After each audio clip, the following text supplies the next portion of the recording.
மீண்டெழும் குமரி இயக்கம் மற்றும் send Xavier's college இணைந்து நடத்தும் இந்த குமரி திருவிழாவிற்கு வருகை தந்திருக்கும் அனைவருக்கும் என் பணிவார்ந்த வணக்கத்தை தெரிவித்துக்கொண்டு, இந்த நிகழ்ச்சியினை ஏற்பாடு செய்த மீண்டெழும் குமரி இயக்கத்தின் தலைவர் தாமஸ் பிராங்கோ சார் அவர்களுக்கும் மற்றும் இந்த கல்லூரியின் தாளாளர் மற்றும் இங்கு பணியாற்றுகின்ற அத்தனை நல்லுள்ளங்களுக்கும், கூடவே வந்து அனைத்து பணிகளையும் செய்து கொண்டிருக்கும் அனைத்து இயக்கங்களுக்கும் என் மனமார்ந்த வணக்கத்தை தெரிவித்துக்கொண்டு, குமரி மாவட்டத்தின் இயற்கை வளங்களை பற்றி உங்கள் முன்னால் பேச வந்துள்ளேன். ஐவகை நிலங்களையும் தன்னகத்தை கொண்டுள்ள மாவட்டம் நம் மாவட்டம். வயல்கள் நம்மோடு இருக்கின்றன, கடல் இருக்கின்றது, மலைகள் இருக்கின்றன, பாலைவனம். நாம் நினைக்கலாம் நம்மோடு பாலை இல்லை என்று. ஒரு காலத்தில் மணல் தேரிகளாக இருந்த இடங்கள் நிறைய நம்மள்கிட்ட உண்டு. இன்றைக்கி தேரி விளைன்னு சொல்லக்கூடிய இடங்கள் சுக்குப்பாறை தேரி விளை, அகஸ்தீஸ்வரம் அருகில் உள்ளது. அதே போன்று மேலகிருஷ்ணபுதூர் அந்த சைடில் தேரிவிளை என்ற ஊர் உள்ளது. அந்த இடங்கள்லாம் பார்த்திங்கன்னா அன்றைக்கி மணல் தேரிகளாக இருந்தது. பாலை மணலும் மணல் சார்ந்த இடமும் தான் பாலைகள் இல்லையா? அந்த பாலைவனங்கள் நம்மளுக்கு பெரிய பாலைவனங்கள் இல்லைனாலும் அந்த பாலையும் அங்கே இருந்தது. சிறிய அளவில் அந்த பாலை நிலங்களும் மணல் சார்ந்த இடங்களும் இருந்தது. நம்முடைய வெள்ளைக்காரர்கள் இங்கே வந்தபோது அவர்கள் இந்த மண் அரிப்பு அங்கே ஜாஸ்தியாக இருந்துச்சு. எல்லா மண்களையும் குவித்து வைத்ததனால் அந்த மண் அரிப்பை தடுப்பதற்காக அவர்கள் அனைத்து இடங்களிலும் முந்திரி மரங்களை, கொல்லா மரங்களை நட்டு வைத்தார்கள். அந்த நிலம் அப்புறம் மாறிக்கொண்டு கொல்லாந்தோப்பாக மாறியது. அப்போ அந்த நம்மளுக்கு பழங்காலத்தில் அந்த காலத்தில் என்ன பாலை நிலமும் நம்மளோடு இருந்தது. அப்படி ஐவகை நிலங்களும் நம்மளோட இருந்த ஒரே மாவட்டம் குமரி மாவட்டம். இந்த புவியில் வேறு எந்த இடமும் இது மாதிரி ஐவகை நிலங்களும் கொண்ட இடம் கிடையாது. உண்மையிலேயே இந்த குமரி மாவட்டத்தில் பிறந்த நாம் கொடுத்து வைத்தவர்கள். ஏன்னா இவ்வளவு இயற்கை வளங்களோட இயற்கையோடு ஒன்றிணைந்து வாழக்கூடிய வாழ்க்கை நமக்கு மட்டுமே கிடைத்துள்ளது. அப்படி நம்மளோட மாவட்டத்தின் இன்னொரு பெயர் நாஞ்சில் நாடு. நாஞ்சில் நாடுனாலே என்ன? வயல்வெளிகள் நிறைந்த இடம், இயற்கையோடு சார்ந்த இடம் நாஞ்சில் நாடு. அங்கே கால்வாய்களும் கண்மாய்களும் குளங்களும் ஆறுகளும் வற்றாத நதிகளுமாக ஓடிக்கொண்டிருந்த இடத்தில் இன்று பார்த்திங்கன்னா அவ்வளவு கட்டடங்களும் பஸ் ஸ்டாண்டுகளுமாக எல்லாம் மாறிவிட்டது. கால்வாய்களே இல்லை. கால்வாய்கள் வந்தால் தானே அந்த குளங்கள் நிறையும். இன்றைக்கி கால்வாய்கள் அத்தனையும் அடைப்பட்டதினால் நிலத்தடி நீர்கள் குறைய தொடங்கியது. குளங்கள் நிரம்பவில்லை. குளங்கள் தரைமட்டமாக மாறியது. குளங்களில் நீர்பிடிப்பு தன்மை குறைந்ததினால் நிலத்தடி நீர் குறைய இன்றைக்கி நம்ம தண்ணிக்கே இன்றைக்கி தட்டுப்பாடான நிலை மாறிவிட்டது. எப்படிப்பட்ட ஒரு மோசமான நிலையை நோக்கி நாம் சென்று கொண்டிருக்கிறோம் பாருங்கள். ஔவையார் சொன்னார்கள், வரப்புயர நீர் உயரும், நீர் உயர நெல் உயரும், நெல் உயர குடி உயரும், குடி உயர கோல் உயரும், கோல் உயர கோன் உயர்வான். அன்றைய ராஜாக்கள் இந்த வரப்பு உயர்வதை வைத்து தான் அன்றைய ராஜாக்கள் அவங்களோட ஆட்சி நடத்தி கொண்டிருந்தார்கள். வரப்பு உயர்ந்தால் மட்டுமே நீர் பிடித்து வைக்க முடியும். இன்றைக்கி பார்த்திங்கன்னா வயல்களே இல்லை. அத்தனை வயல்களும் இன்றைக்கி ஆக்கிரமிக்கப்பட்டு வேறு நிலங்களாக மாற்றப்பட்டு விட்டன. வயல்கள் இல்லாத அந்த பூமி வறண்ட பூமியாக மாறிவிட்டது. எப்படி ஒரு சூழ்நிலையை நாம் நோக்கி சென்று கொண்டிருக்கிறோம் பாருங்கள். வயல் இல்லாமல் வயல்வெளிகள் நிறைந்த இடத்தில் நம்மளுக்கு எப்போவுமே ஈரப்பதம், குமரி மாவட்டம் பார்த்திங்கன்னா ஈரப்பதம் நிறைந்த மாவட்டம். நம்மளுக்கு தட்பவெட்ப நிலை சமமான தட்பவெட்ப நிலை இருந்தது. அதிக சூடு கிடையாது, அதிக குளிர் கிடையாது. இப்படிப்பட்ட இடத்தில் இப்படிப்பட்ட தட்பவெட்பமான நிலத்தை தேடிதான் பறவைகள், வெளிநாட்டு பறவைகள் சைபீரியாவிலிருந்தும் ரஷ்யாவிலிருந்தும் நம்மிடத்தை தேடி நம்மளை நோக்கி வந்து கொண்டிருக்கின்றன. நம்மளை தேடி வெளிநாட்டிலிருந்து, ஆர்டிக் ரீஜனிலிருந்து, ரஷ்யாவிலிருந்து, சைபீரியாவிலிருந்து வருதுன்னா அப்போ நம்ம இடம் எவ்வளவு செழிப்பாக இருக்கும்னு நினச்சி பாருங்கள். அது ஏன் அங்கிருந்து இங்கே நம்மளை நோக்கி வருது? ஏன் சைபீரியாவிலேருந்தும் ரஷ்யாவிலேருந்தும் ஆர்டிக் ரீஜன்லேருந்து இங்கே நம்மளை நோக்கி வருதுன்னா, அந்த இடங்கள் எல்லாம் வின்டர் சீசனில் குளிர்காலங்களில் அப்படியே பனியாட்டு உறைஞ்சிரும். அதுகளுக்கு உணவே கிடைக்காது. அத்தனை பறவைகளும் இடம்பெயரும். அப்படி இடம்பெயர்றது தான் 100க்கு மேற்பட்ட பறவை இனங்கள் நம்ம மாவட்டத்தை நோக்கி வருகின்றன. நம்ம மாவட்டத்தில் நீங்கள் வெளிநாட்டு பறவைகளை பார்த்ததுண்டா? பார்த்துருக்கீங்களா? வெளிநாட்டு பறவைகள் நம்மளை தேடி வருகின்றன. ஒரு சிறிய சிறிய சிறிய பறவைகள், உள்ளான்கள் என்று சொல்லக்கூடிய சிறிய சிறிய பறவைகள் நம்மளை தேடி வருகின்றன. அதிலேயும் 18 to 20 கிராம், கற்பனை பண்ணி பாருங்கள், 18 to 20 கிராம் சைஸில் உள்ள பறவைகள். அதுலேயும் லிட்டில் ஸ்டின்ட்னக்கூடிய பறவை 9000 கிலோமீட்டர்கள் பறந்து நம்மளை தேடி வருகிறது, நம் இடத்தை தேடி வருகிறது. அப்போ அதுக்கு நாம் எப்பேற்பட்ட ஒரு வளமான இடத்தை நாம் அமைச்சு கொடுக்கணும்.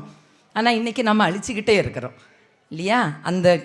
அது வந்து தங்கி இறை தேடி செல்லக்கூடிய இடங்களை நாம் அழித்து கொண்டே இருக்கிறோம். அப்புறம் அது எப்படி வந்து கொடுங்க, வர வழியிலே அது இறந்து போயிடும். அதுக்கு இடம் கிடைக்காம அது எப்படி அவ்வளோ தூரத்துக்கு நான் வரோன்னு நீங்கள் நினைக்கலாம். எப்படி இவ்வளோ தூரத்துக்கு 9000 கிலோமீட்டர் அது எப்படி வருது அப்படின்னு நம்ம நினைக்கலாம். சைபீரியாவிலிருந்து கிளம்பும்போது அது நிறைய உணவுகளே தன்னகத்தை எடுத்து அதை கொழுப்பாக மாற்றிக்கொள்ளும்.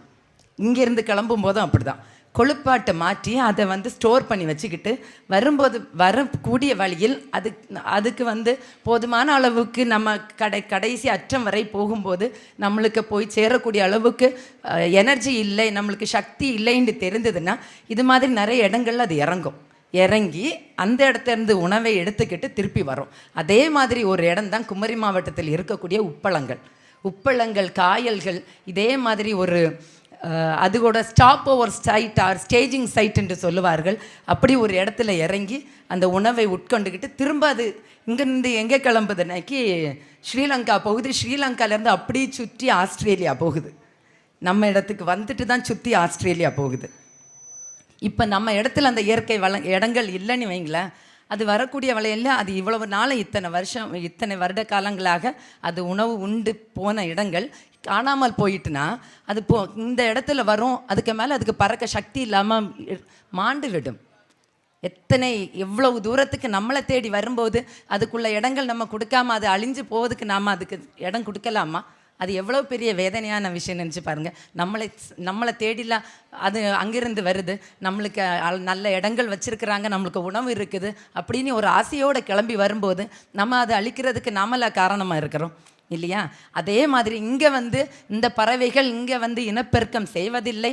இங்கே வந்து இறை தேடி அந்த குளிர்காலத்தை கழிச்சுக்கிட்டு எகெயின் இது வந்து செப்டம்பர் அக்டோபர் மாதங்களில் இங்கே வர ஆரம்பிக்கும். இங்கேருந்து திரும்பி மிட் மார்ச் ஏப்ரலில் அது கிளம்பி திரும்பவும் அங்கே போய் இனப்பெருக்கம் செய்து அந்த குஞ்சுகளை அங்கே வளர்த்து திரும்பவும் அடுத்த வின்டர் வரும்போது அந்த குஞ்சியோடு சேர்ந்து அதுவும் இங்கே கிளம்பி வந்துடும். அந்த குஞ்சு பறவைகள் எல்லாம் முதல்ல குஞ்சு பறவைகள் வரும், கூடவே இதுவும் சேர்ந்து வந்துடும். யார் சொல்லி கொடுத்தது? இவ்வளோ தூரத்தில் இருக்கக்கூடிய குமரி மாவட்டத்திற்கு சைபீரியாவிலிருந்து கிளம்பி போங்கள் இனி அவங்க அந்த தாய் இல்லைன்னா தந்தை யாராவது சொல்லி கொடுத்தாங்களா? இது மாதிரி இடம் இருக்குது, இங்கே போய் உணவு தேடுங்கன்னு சொல்லி கொடுத்தாங்களா? யாருமே சொல்லி கொடுக்கல. நம்ம ஒரு இடத்துக்கு நம்ம குழந்தைங்களை அனுப்பணுன்னா இந்த பஸ் ஏறி போங்க, இந்த இடத்துக்கு போங்க, இந்த ரூட்டில் போங்க, எவ்வளவு பத்திரமாக நம்ம சொல்லி அனுப்பி விடுறோம். ஆனால் இன்றைக்கி பாருங்கள், அந்த பறவைகளுக்கு யாரும் எதையும் சொல்லி கொடுத்ததே கிடையாது. ஆனால் அது நம்மளை தேடி வருது. 100க்கு மேற்பட்ட பறவை இனங்களை பார்க்கலாம். ஃப்ளமிங்கோ கூட இருந்து நாம் சாப்பிடலாம், பிரேக்ஃபாஸ்ட் சாப்பிடலாம். ஃப்ளமிங்கோ வந்து நீங்கள் படங்களில் தான் பார்த்துருப்பீங்க. நம்ம கூடவே நம்ம பக்கத்திலே இருக்குது. இந்த உப்பளங்களில் இவ்வளோ உயரத்தில் இருக்குது. பூநாரைகள்னு சொல்லக்கூடிய பறவை நம்ம கூடவே இருக்குது. ஆயிரக்கணக்கில் நம்ம கூட இருக்குது. அதே மாதிரி கடல் ஆலாக்கள் பார்த்திங்கன்னா கடல் பறவைகள் நிறையா. கடலில் இருக்கக்கூடிய மீன்களை மீனவர்களுக்கு காட்டி கொடுக்கக்கூடிய பறவைகள். அந்த பறவைகள் எந்த இடத்துல அதிகமாக குமியுதோ அந்த இடங்களில் மீன் அதிகமாக இருக்குதுன்னு அர்த்தம். மீன்னா சின்ன மீன்கள், நெத்தலி, சாலை மீன்களை காட்டி கொடுப்பது இந்த கடல் ஆலாக்கள். அந்த கடல் ஆலாக்கள் இங்கே வந்து தங்குவதற்கு இடங்கள் இன்றைக்கி அழிஞ்சிக்கிட்டே வருது. முன்னால் உப்பளங்கள் நல்ல வேலை நடந்து கொண்டு இருந்த இடத்துல பார்த்திங்கன்னா அந்த வரப்புகள் நிறையா இருக்கும். அந்த வரப்பில் அது அவ்வளோ உட்கார்ந்து நிறைஞ்சி ஒரே இன பறவையே 12,000 பறவைகளை நான் எண்ணியிருக்கிறேன். 12,000க்கு மேலே ஒரே இன பறவை. அப்படி கடல் ஆலாக்கள் நம்ம உப்பளம் ஃபுல்லாக நிறைஞ்சி இருக்கோம். இது மாதிரி பல ஒரு 9 வகையான கடல் பறவைகள் நம்மளுக்கு வருது. அது கடல் அத்தனை பறவைகளும் கடல் வழியாக தான் நம்மள்கிட்ட பயணம் செய்து வருது.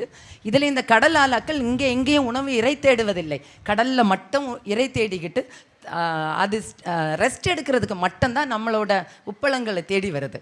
ஆனால் இந்த உப்பளங்கள் இன்றைக்கி அழிந்துட்டே வருது. உப்பளம் நம்மளோட இயற்கை வளத்தில் ஒரு முக்கியமான பங்கு வகிக்கக்கூடியது.